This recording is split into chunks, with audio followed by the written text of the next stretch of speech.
Halo, Assalamualaikum. Kembali lagi bersama kakak di Matkim Privat ya. Kita akan membahas ya untuk asesmen harian ya kimia kelas 10 semester 2. Saya ambil dari buku Intan Pariwara ya. Yang punya bukunya ayo merapat.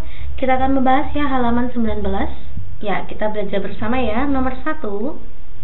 Pilihlah jawaban yang benar. Pengaruh penurunan ukuran partikel terhadap sifat listrik ditunjukkan oleh angka. Penurunan ukuran partikel itu adalah artinya membuat nano ya, ukurannya menjadi nano. Terhadap listrik ya, hati-hati ya. Poin ke-1, peningkatan aktivitas katalitik, ini terhadap kimia, bukan terhadap listrik. Selanjutnya, peningkatan konduktivitas nanometal, ini terhadap listrik ya, betul. Peningkatan celah pita itu terhadap elektronik. Peningkatan induktivitas dielektrik, betul ya, terhadap sifat listrik. Penurunan sifat transisi fase, ini terhadap suhu ya, suhu itu thermal. Oke, maka jawaban yang tepat itu adalah poin 2 dan 4. Next, nomor 2. Salah satu contoh metode pembuatan nanomaterial dari partikel berukuran besar dipecah menjadi nanometer. Besar ke kecil itu menggunakan proses top down ya. Top down itu banyak ya. Yang jelas ini biasanya menggunakan proses fisika. Ya, manakah yang sesuai dengan proses top down? Itu adalah ini ya, sputtering. Ini adalah proses pelapisan ya, menggunakan tegangan tinggi. Nah, ini tegangan tinggi, ini proses fisika. Proses pelapisan menggunakan tegangan tinggi ya, vakum.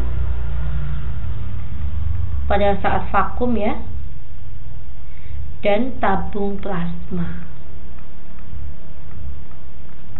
Inilah proses sputtering. Oke, lanjut ya. Kita masuk ke soal nomor 3. Penerapan nanoteknologi pada industri tekstil atau konveksi. Tekstil itu lebih ke pakaian ya, atau bagian sandang ya. Penggunaan lempeng microchannel pada alat penginderaan alam, ini bukan ya. Produk serat poliester yang mengandung filamen-filamen nanosilikon, betul ya. Nomor 2 betul. Penggunaan nanofiltration dalam pengolahan limbah, salah ya, ini untuk lingkungan. Pelapisan nanopartikel ZNO pada pakaian, betul ya. Penggunaan nanopartikel pada drug delivery vehicle, salah ya, ini untuk pengobatan. Ya, ini salah ya. Oke, jawaban yang tepat adalah 2 dan 4 kembali. Ya, lanjut ya, nomor 4 ya. Nanozeolit dibuat dengan menggerus zeolit sampai halus. Ini berarti partikel kasar menjadi halus ya. Halus di sini sebagai nanometer. Makanya adalah proses top down. Nah, selanjutnya zeolit. Ini ada kata-kata menggerus ya. Berarti menggunakan fisika. Prosesnya fisika, digerus gitu ya deh. Mekanik. Selanjutnya, zeolit diaktifkan dengan melarutkan HCl untuk membersihkan zat pengotor dan dikalsinasi pada suhu 600 derajat Celcius selama 2 jam untuk mengurangi kadar air. Kemudian, zeolit yang sudah diaktifkan dimasukkan ke dalam ball milling dan diaduk selama 10 jam untuk mendapatkan nanozeolit. Jadi ball milling ini tugasnya untuk mengubah partikel si kasar ini ya, yang sudah digerus menjadi nanozeolit. Nanozeolit yang dihasilkan dapat digunakan sebagai campuran kompos pada penyuburan tanah. Ya, oke. Manakah pernyataan yang tepat? Sintesis nanozeolit merupakan bottom up, salah ya, harusnya top down. Proses kalsinasi bertujuan mendeaktifkan zeolit, tidak ya, harusnya itu mereaktifkan zeolit.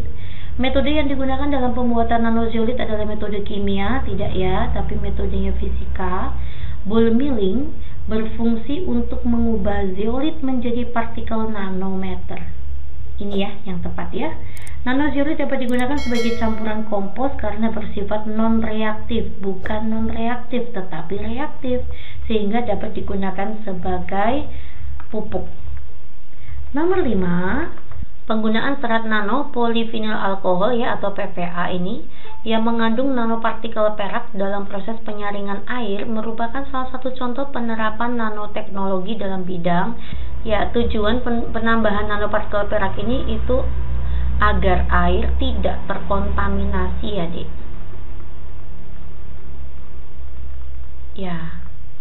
Ya. Oke, maka dalam bidang apa? Sebenarnya dalam bidang minuman ya. Coba kita masuk ya. Energi itu tidak, pertanian tidak, lingkungan tidak, kesehatan tuh betul ya, agar air tidak terkontaminasi, tetapi pengobatan kurang tepat ya. Jadi saya lebih pilih jawabannya adalah D, yaitu untuk industri pangan. Pangan itu kan ada makanan dan minuman ya. Oke ya, begitu ya. Kita lanjut ke soal nomor 6. Perhatikan gambar percobaan penemuan partikel dasar penyusun atom berikut ya.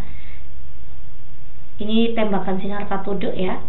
Katode itu adalah sinar yang bermuatan negatif ya, atau dia memiliki nilai yang sama dengan elektron, muatannya negatif.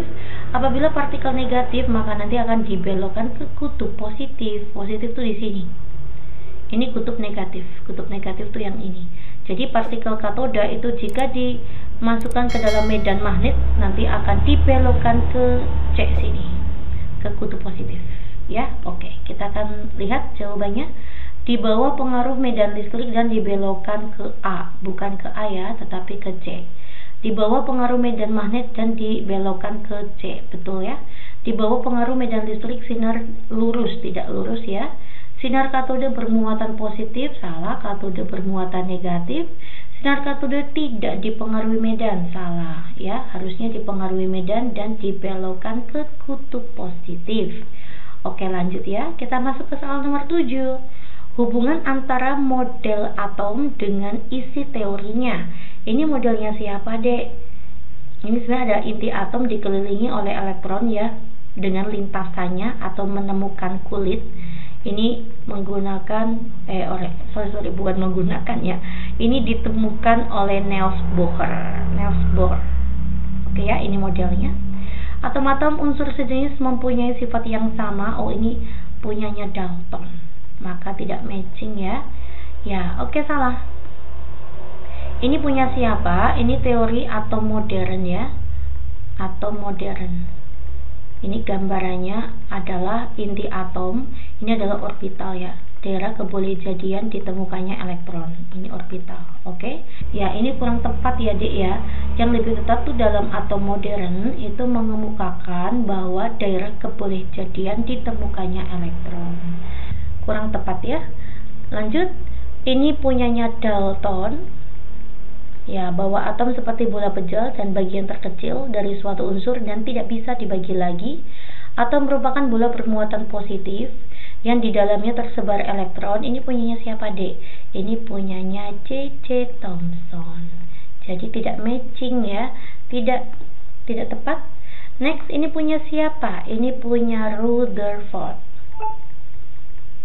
Ya, lanjut. Sebagian volume atom merupakan ruang kosong, betul sekali ya. Menggunakan tembakan sinar alfa pada lempeng emas, sebagian besar itu sinarnya diluruskan ya. Jadi kesimpulannya, sebagian volume atom adalah beruang kosong atau ruang hampa. Ini punya siapa? Ini C.C. Thomson. Atom dipandang sebagai partikel dan gelombang, tidak ya, salah ya. Lanjut ya, Dek, kita masuk ke soal nomor 8. Ya, ini sama ya, tadi soal nomor berapa ya, Dek? Nomor 6. Ya, ini adalah tembakan sinar katode nanti dibelokkan ke kutub positif. Berdasarkan percobaan tersebut, Thomson menemukan kelemahan Dalton. Teori yaitu teori atom Dalton yang apa nih? Ya, jadi maksudnya tuh Dalton itu kurang lengkap ya penjelasannya, lalu dibantah oleh si Thomson. Jadi ternyata Thomson menemukan di dalam atom itu ada elektron loh, gitu ya guys. Ada elektron yang tersebar merata di dalam atom, padahal di Dalton ini tidak menemukan elektron. Dalton itu hanya mengemukakan bahwa atom itu bagian terkecil. Ya, jadi mematahkan teori Dalton yang mana nih? A. Tidak menjelaskan sifat-sifat atom sejenis. Salah ya, Dalton menjelaskan. bahwa sifat atom sejenis itu akan memiliki sifat mirip, sedangkan atom-atom yang tidak sejenis memiliki sifat-sifat yang tidak mirip. Nah, Dalton menjelaskan. B. Tidak dapat menjelaskan sifat listrik materi. Lah, ini mungkin betul ya. Jadi Dalton itu tidak menjelaskan struktur di dalamnya, ada proton, elektron, neutron, tidak menjelaskan itu. Poin C. Hanya menjelaskan muatan netral. Dalton belum nyampe sini. Ya, hanya menjelaskan susunan muatan, ini juga belum nyampe ke sini. Dalton hanya menjelaskan lintasan, ini juga salah ya. Lintasan ini justru sudah sampai ke Niels Bohr. Ini yang menemukan Niels Bohr. Oke ya, Dik ya. Jadi yang lebih tepat adalah poin B. Next,